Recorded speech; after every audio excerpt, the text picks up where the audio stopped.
as a startup, one of the greatest things you can do is figure out your strengths early enough that you can use as a leverage to play on the big scene. And I share with you an instance.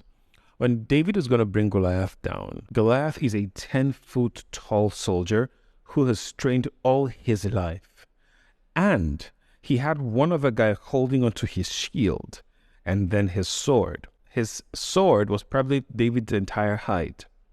So David knew that if I was to engage this guy in close combat, he's going to finish me. So what did David do?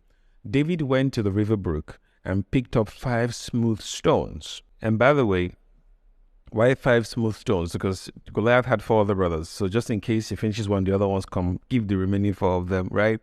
He figured out what his strength was. And they gave David the option to use Saul's armory to combat this giant. He says, I've not yet proved this thing.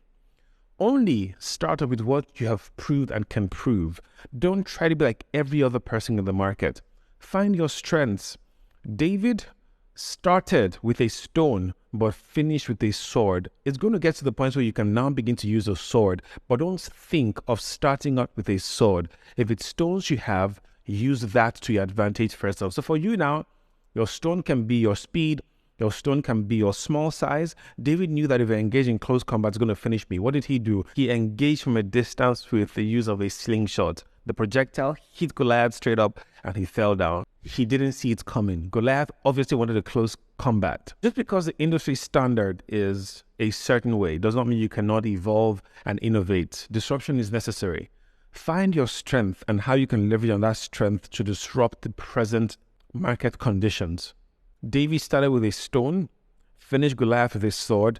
The other guys who came after David, they didn't use stones, guys. They figured out how to use other tools and other implements. Problems are constant. The solutions are what is dynamic. So figure out how you can leverage on your small size and still command victory on that level.